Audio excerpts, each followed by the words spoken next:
Hey guys, Kinoflex here, and I just saw Maggie Gyllenhaal's The Bride, which was a complete and utter monstrosity. The star of the film is shockingly distasteful to the author of Frankenstein, Mary Shelley, because Maggie Gyllenhaal uses her likeness to prop herself up in the form of a fictional ghost to say that this movie is actually the real story that Mary Shelley would have written, if not for the freaking patriarchy silencing her. This is a completely laughable notion, of course, not only because Mary Shelley was incredibly independent openly to the point where she earned the respect and admiration of countless men such as the famous British poet Lord Byron, but also considering Mary Shelley wrote Frankenstein 2 times on her own accord with no pressure from anyone, and her revised version still ended up being more patriarchal and conservative than the first version. So Maggie Gyllenhaal pretty much just portrays Mary Shelley as the complete opposite of how she actually was. It's insane how this is framed as the ultimate female empowerment movie in its marketing, while both mischaracterizing and misrepresenting the female author it steals its story elements from. The inciting incident of the movie is that the insane ghost of Mary Shelley possesses a woman closely associated with the mafia named Ida, played by Jessie Buckley, seemingly at random, who gets her to act crazy and call out the mob boss for being a murderer in public, which is what leads to her death at the hands of mobsters working for him.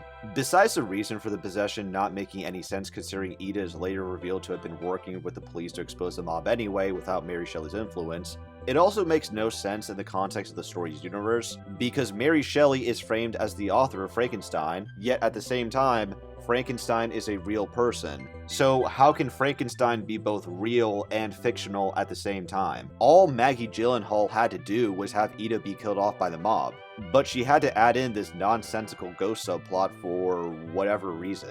Christian Bale plays Frankenstein, and he just feels incredibly generic in his characterization. He's lonely and wants a wife, so he enlists the help of a mad scientist to bring Ida back to life to be said wife. Then, because they're inconvenienced by society through misunderstandings, they find themselves becoming criminals on the run. And despite the film expecting you to feel bad for them, I just didn't. Throughout the film, they openly enjoy engaging in criminal behavior where they are victimizing other people, so it really runs counter to the idea that they're tragically misunderstood victims. It falls into the same genre of films that tries to make a social message about gratuitous violence in the same vein as Natural Born Killers, Falling Down, or Joker, but in this case, it's about a woman who is committing the violence who somehow manages to become an inspiration for other random women just based on the idea that she's a tragic victim.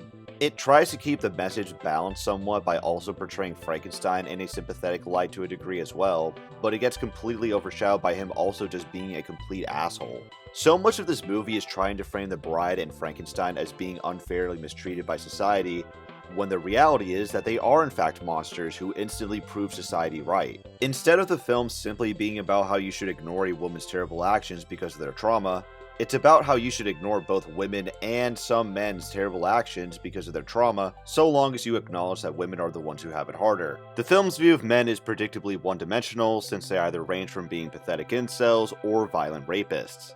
Frankenstein's only redeeming value is being able to use violence against other men who are in those previously mentioned camps. In other words, if you're not a man who could be of use to a woman, then you're not worth any moral consideration from them. I feel that if a film that only depicts women as damsels in distress or sex objects can be deemed misogynistic, then a film like this can be considered misinteristic. There are also several plot conveniences throughout the film that it hopes you won't notice. Why was Ida chosen to be Frankenstein's bride? No reason, just complete luck. Why was the mob boss whose primary characteristic is collecting people's tongues not collect Ida's tongue when he killed her? No idea, just complete luck. How is it that Ida knows exactly what the darkest secrets of all of the men in attendance to a party she and Frankenstein just accidentally stumbled into? Couldn't tell you, just complete luck. She somehow holds an entire room full of armed cops at gunpoint. How does she escape alive? You guessed it, complete luck. At one point, a detective duo consisting of a male feminist detective and a female immigrant detective are assigned to the case where the male feminist detective just so happens to be the cop Ida was originally working with to expose the mob. But instead of coming forward with this information or asking to be assigned to a different case because of a conflict of interest, he tries justifying her crimes, including the murder of a cop because he feels bad. They also include some commentary of how women have to be bad in order to make an impact because well-behaved women rarely make history by playing by the rules. Remember, this is supposed to be an empowering film, guys. The film culminates with all of the various previously mentioned subplots awkwardly converging together for a fake-out ending that leaves no impact since again, it completely failed to make you care about its main characters. They could live or die, and my reaction would remain indifferent. The weirdest thing about this film is how it can be considered a Frankenstein's monster in of itself, since it feels like it was stitched together from a bunch of other movies and stories for the purpose of making references, which was the aspect that has received the most praise from what I've seen.